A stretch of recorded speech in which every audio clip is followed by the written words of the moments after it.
যে আমাদের বাজেটে অনেক আশার ঘর নির্ধারণ করা হয়েছে, কিন্তু মাননীয় স্পিকার, আমি বাজেটটি পড়তে গিয়ে আমার কাছে এই প্রত্যেকটা ঘরের দরজাগুলো, আশার দিকগুলো সব বন্ধ করে দেওয়া হয়েছে। আজকে প্রথমেই আমি অত্যন্ত দুঃখ ভারাক্রান্ত হৃদয়ে আমাদের ভেনেজুয়েলায় যে জোড়া ভূমিকম্পে প্রায় লক্ষাধিক মানুষের প্রাণহানির কথা শোনা যাচ্ছে, তাদের প্রতি সমবেদনা জ্ঞাপন করছি। এবং সেখানে আমাদের বাংলাদেশের কোনো ভাই বোন থাকলে সে ব্যাপারে রাষ্ট্রের পক্ষ থেকে করণীয় নির্ধারণে ভূমিকা পালনের জন্য আহ্বান জানাচ্ছি।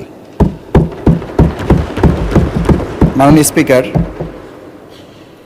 আজকের এই বাজেটের ব্যাপারে আমি শুরুতেই দুটি কথা একটু বলে নিতে চাই। বাজেটে আমরা শুনে আসছি এটি একটি স্বপ্নের বাজেট, স্বপ্নের পরিমাণ বেশি, কিন্তু বাজেটে বাস্তবায়নের বরাদ্দ কম। রাজস্ব আদায়ের ক্ষেত্রে এখানে আমরা লক্ষ্য করি যে আমাদের সরকার বা আমরা যারা থাকি তারা সিংহের ভূমিকা পালন করেন, কিন্তু সেবার ক্ষেত্রে আমাদের গ্রাহকরা মনে করেন তারা বিড়ালের ভূমিকায় অবতীর্ণ হন। এটা আমাদের জন্য অত্যন্ত নিরুৎসাহের কারণ। এই জায়গাগুলো নির্ধারণ করেই আমরা একজন গুরুত্বপূর্ণ অর্থনীতিবিদের কথা শুনে থাকি। মূলত এটা কোরআনেরই সেই আয়াতের প্রতিধ্বনি। সূরা তালাকে যেখানে 2, 3, 4 নম্বর আয়াতে আল্লাহ সুবহানাহু ওয়া তাআলা উল্লেখ করেছেন, ওয়া ইয়াত্তাকিল্লাহ ইয়াজআল লাহু মাখরাজান ওয়া ইয়ারযুকহু মিন হাইসু লা ইয়াহতাসিব।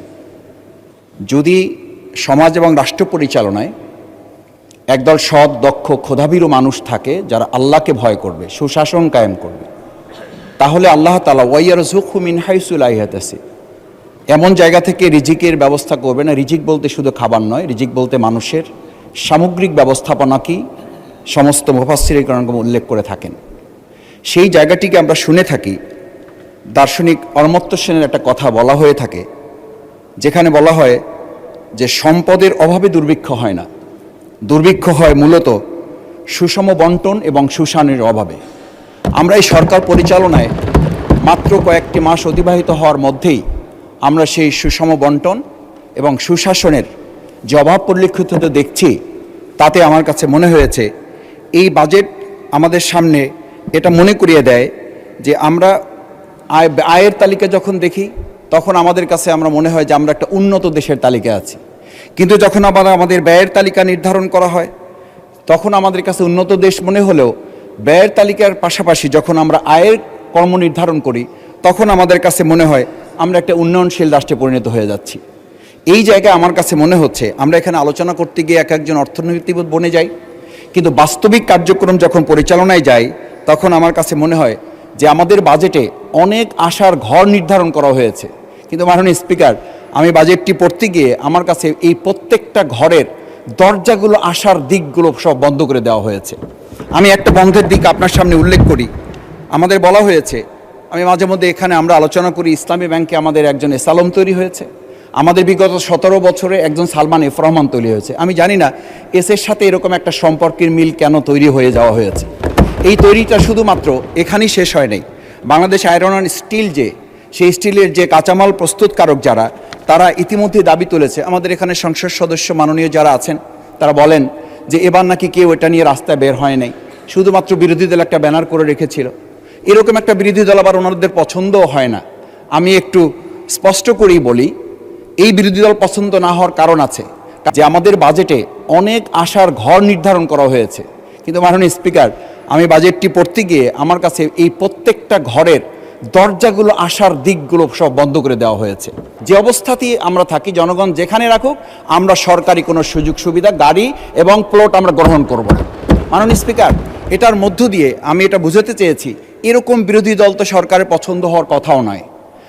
এই কারণেও যে আমরা যখন এই স্টিল অ্যান্ড আয়রনের ভ্যাটের কথা বলি, আমি এখানে একটু ডেস্ক আপনাকে দেখাই যে আমাদের এইচএস কোড যেখানে বলা হচ্ছে, রেগুলেটরি ডিউটি যেটা বলা হচ্ছে, এক্সিস্টিং কোড ছিল এখানে যেটা 10, সেটা 20% নিয়ে যাওয়া হয়েছে, যেটা 3% ছিল সেটা 15% নিয়ে যাওয়া হয়েছে।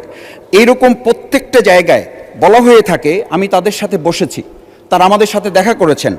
এস আলম, কেওয়াই, আবুল খায়ের, পিএসপি, জালালাবাদ, এমনকি পার্শ্ববর্তী রাষ্ট্রের জায়গা থেকে তাদেরকে সুবিধা করে দেওয়ার জন্য শুধুমাত্র এই রেগুলেটরি ডিউটি কয়েক গুণ তাদের উপরে বৃদ্ধি করে আমাদের দেশের কাঁচামালের রপ্তানিকে ধ্বংস করার প্রক্রিয়া বাস্তবায়ন করা হয়েছে। আমি অত্যন্ত স্পষ্টভাবে এই এক্সিস্টিং রেগুলেটরি ডিউটি থেকে প্রপোজ যে রেগুলেটরি ডিউটি নির্ধারণ করা হয়েছে এটা সহ অন্যান্য জায়গায় যা করা হয়েছে সেগুলো থেকে আমাদের দেশের কাঁচামালকে রক্ষা করার জন্য আমি বিশেষভাবে আহ্বান জানাচ্ছি। মাননীয় স্পিকার, আজকে একটা কথা খুব পরিষ্কার করে না বললেই নয়। আমরা যখন আলোচনা করি যে বাজেটের বক্তৃতা শুনে মনে হয়েছে দেশের প্রায় সব সমস্যার সমাধান হয়ে গেছে, কিন্তু আমরা যখন রাস্তাঘাটে ঘোরাফেরা করি, জনগণের সাথে মিশে এলাকায় যাই, আমি অত্যন্ত ভাগ্যবান নিজেকে মনে করছি। আমি এলাকায় বাজেটের পূর্বেই নাগরিক ভাবনা নামে একটা মতবিনিময় প্রোগ্রাম করেছি। ওনারা আমাদের সাংবাদিকরা ছিলেন, সেখানে ওনারা বলেছেন আপনাদের আলোচনা যখন শুনবো তখন মনে হবে আমাদের সব সমস্যার সমাধান হয়ে গেছে, কিন্তু বাস্তবে যখন আমরা বাজারে বের হব তখন গিয়ে দেখব যে আসলে সমস্যাগুলো আপনাদের এই বক্তৃতায় শোনে নাই। মাননীয় স্পিকার, আমার কাছে মনে হয় যে সমস্যা সমাধানের বক্তব্যগুলো আসলে মাঠ পর্যায়ে আমাদের যে সমাধানের রাস্তা বের হওয়ার কথা সেখানে আমরা সুযোগ গ্রহণ করতে পারি না। বাজেটের সাফল্য আসলে এখানে টেবিল চাপড়ানোর উপর নির্ভর করে না। বাজেটের সাফল্য নির্ভর করে আমাদের মাঠ পর্যায়ের যারা তৃণমূলে আছেন, বাজারবাসী আছেন, সেখানকার লোকদের মুখের হাসিতে নির্ভর করে আমাদের এই বাজেটের সফলতাটা কতটা নির্ধারিত হবে। আরেকটা কথাও বলি, আজকে এখানে ট্রেজারি বেঞ্চ আছে, অপোজিশন আছে, সরকার বিরোধী দল আছে।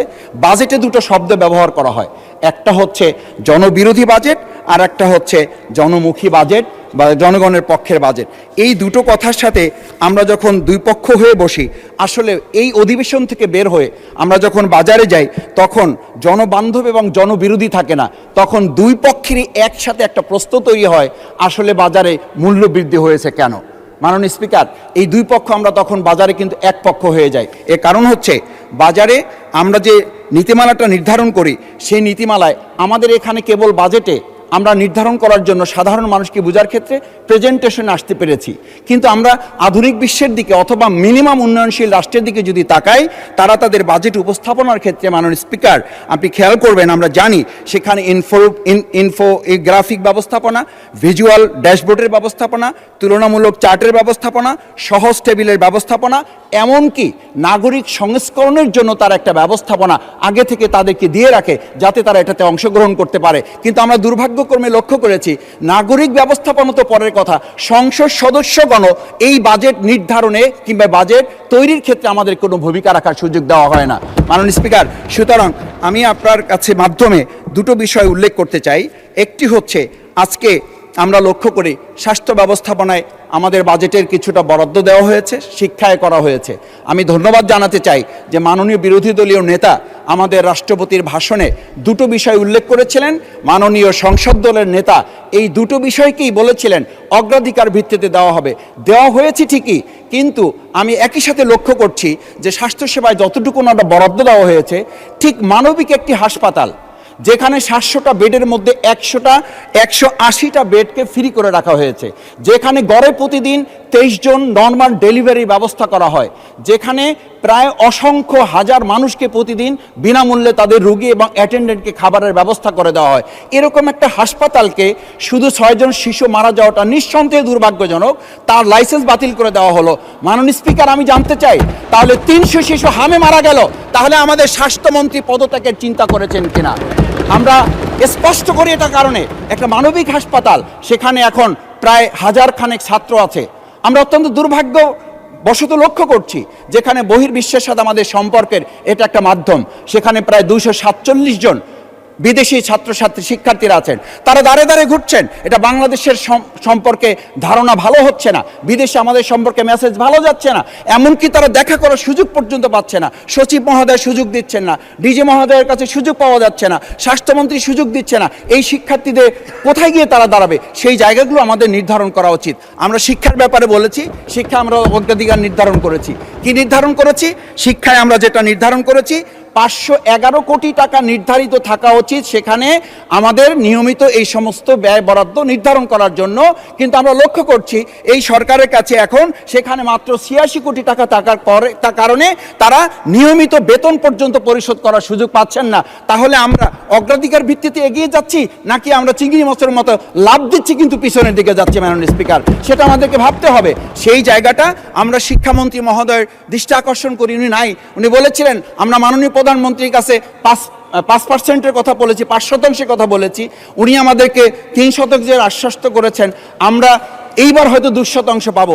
এই যে আমরা কচ্ছপ গতিতে আগানোর প্রক্রিয়া, এই প্রক্রিয়াটা আসলে বাস্তবে আমরা কতখানি এটা নির্ধারণ করতে সক্ষম হব মাননীয় স্পিকার। মাননীয় স্পিকার, আরেকটি বিষয় আমি আপনার সামনে স্পষ্ট করে একটু উল্লেখ করতে চাই। আমাদের এই যে বর্তমান বাজেট ব্যবস্থাপনায় আমরা যেটা রেখেছি যে আমাদের এমপিভুক্ত 2 লাখ শিক্ষক, এই এমপিভুক্ত শিক্ষকদের ব্যাপারে শুনেছি মে মাসের বেতন এখন পর্যন্ত তাদেরকে দেওয়া যায় নাই। আমরা সুখবরের কথা শুনি, কিন্তু সুখবর তো ইতিমধ্যে তাদের পরিবার পরিচালনা সহ তাদের জীবন তো প্রায় অতিষ্ঠ অবস্থা, শুধু না জীবন তাদের মুমূর্ষু অবস্থায় পৌঁছে গেছে। এক একটা পরিবার তার মায়ের চিকিৎসা করতে পারছে না, তার সন্তানদের ভরণ পোষণের ব্যবস্থা তারা গ্রহণ করতে পারছে না। সেই জায়গাগুলো আমার বোধ হয় আমাদের বাজেটে যেভাবে আলোচনা হওয়ার কথা ছিল সেই আলোচনাটা আমরা নিতে পারি নাই। মাননীয় স্পিকার, আমি এবার আমার দক্ষিণ অঞ্চলের কয়েকটা বিষয় আপনার মাধ্যমে উপস্থাপন করতে চাই। আমাদের বাজেটে যেটা একেবারেই গ্যাপ হয়েছে বলে মনে হয়েছে, আমরা বিগত সরকারের সময় শুনেছি আমাদের পদ্মা সেতু হয়েছে, হোক 15,000 কোটি টাকার সেতু, আমাদের অন্তত 45,000 কোটিতে হয়েছে। এরকম আর দুর্ভাগ্যজনক পরিস্থিতি, আবার বড় যে প্রকল্পের কথা আমরা বলবো, আমরা তো সেই মানে সিঁদুরে ভয় পাওয়া মানুষ, আমরা তো এইসব ভয় পাই যে বড় বড় মেগা প্রজেক্ট হবে, বড় বড় মেগা দুর্নীতি হবে। সেই জায়গাটা থেকে আজকে আমি বলবো যে আমাদের 6 লেনের যে মহাসড়কের এই পদ্মা সেতুকে যদি বাস্তবায়ন করতে হয়, এটা যদি আমাদের অর্থবহ করতে হয়, এই অর্থবহ জন্য আমাদের পটুয়াখালী পর্যন্ত, আমরা কক্সবাজারের কথা জানি। আমি এই সুযোগে মাননীয় সংসদ সদস্যবৃন্দকে আমাদের কুয়াকাটা আমন্ত্রণ জানিয়ে রাখলাম। মাননীয় স্পিকার, আসবেন, দেখবেন যে আমাদের আজকে গাড়ির চাপ ভাঙা পার হওয়ার পর, ভাঙা পর্যন্ত মনে হয় আমরা মালয়েশিয়ায় আছি, ভাঙা পর্যন্ত মনে হয় আমরা সিঙ্গাপুরে আছি, সিঙ্গাপুর পার হওয়ার পরেই মনে হয় আমরা এখন আমাদের গ্রামের সবচেয়ে অজপরগায়ের একটা রাস্তা। সেই জায়গায় আমি মনে করি যে আমাদের এই 6 লেনের রাস্তা নির্ধারণ হওয়া, ট্রেন সংযোগ হওয়া এবং আমাদের কুয়াকাটা পর্যটন কেন্দ্র খাতকে যদি অর্থবহ করতে হয় সেই জায়গাটি আমাদের নির্ধারণ করে নেওয়া। মাননীয় স্পিকার, আমাদের এই বাজেটের মধ্যে আমরা যদি একটি জিনিস লক্ষ্য করি তা হচ্ছে আমাদের এই পর্যটন খাতের পাশাপাশি আমাদের পায়রা পোর্ট অত্যন্ত আর্থিক ব্যবস্থাপনার জায়গায় গুরুত্বপূর্ণ একটি খাত। সেই খাতটিকে আমদানি এবং রপ্তানি জায়গা যদি এটাকে আমরা নির্ধারণ করে নিয়ে আসতে পারতাম, সেই জায়গাটা আমরা করতে পারি নাই। আমাদের সবচেয়ে গুরুত্বপূর্ণ, আমরা অনেকেই বলি যে নদী পথে আমাদের লঞ্চে যাওয়া আসা, এটা শুধু একটা যাওয়া আসা না, it's a mental reflection, it's a mental refreshment. এই রিফ্রেশমেন্টের জায়গাটা এখন নদীর লঞ্চ মালিকদের মাথায় হাতের মতো অবস্থা। আপনি নিশ্চয়ই জানবেন, আপনি ভোলার আমাদের সমস্ত বিষয়ে আপনার নলেজে আছে। সেখানে লঞ্চে যখন ওঠা হয় তখন লোকেরা বলে আমাদের মরতে বসা ছাড়া আর কোনো উপায় নাই। একই সাথে নদীর নাব্যতা নেই, একই সাথে নিয়মিত ড্রেজিংয়ের কোনো ব্যবস্থা নাই। এই খাতে আমি খোঁজাখুঁজির চেষ্টা করেছি, আমার চোখে পড়ে নাই আমরা কোনো বাজেট রাখতে পারছি না। নদী বাঁচলে বাঁচবে বাংলাদেশ। মাননীয় স্পিকার, সেই জন্য নদীর এই নাব্যতা এবং ড্রেজিংয়ের ক্ষেত্রে আমি আশা করি যে বাজেটের একটা গুরুত্বপূর্ণ অংশ এখানে নির্ধারণ করা হবে। কীর্তনখোলা, তেঁতুলিয়া, আড়িয়ালখা, বিষখালী সহ পর্যটনের এই নৌপথ উন্নয়নে যদি আমরা ব্যবস্থা নিতে পারি তাহলেই কেবলমাত্র আমাদের এই উন্নয়নগুলো সম্ভব হবে। মাননীয় স্পিকার, আমার প্রিয় বাউফল, সেই বাউফলে আমি জনগণের কাছে ভোট চাইতে গিয়ে শুধু একটা কথা বলেছিলাম, মাদক নির্মূল করব, কবর রচনা করব। দুর্ভাগ্যজনক, কবর রচনা করার তো পরের কথা, আমরা মাদকের হাতি দিতে পারি নাই, বরং বলা হয়ে থাকে প্রশাসনে সেই পুলিশ অফিসারদেরকে পর্যন্ত ট্রান্সফার করা হচ্ছে যে তারা যারা শুধু এতটুকু বলেছেন যে ধরতে লাগে 7 দিন, তাদেরকে গ্রেপ্তার করে জেলখানায় পাঠানোর পর বের হয়ে আসতে লাগে 3 দিন। এই প্রক্রিয়াটুকু যারা জড়িত তাদের ব্যাপারেও আমাদের এই বাজেটের মধ্যে আলোচনা করে পদক্ষেপ গ্রহণ করতে হবে। মাননীয় স্পিকার, আমি সবশেষ অনুরোধ করব আমার নদী ভাঙ্গন রোধে ব্যবস্থাপনা সহ নদী ভাঙ্গন রোধ প্রকল্পে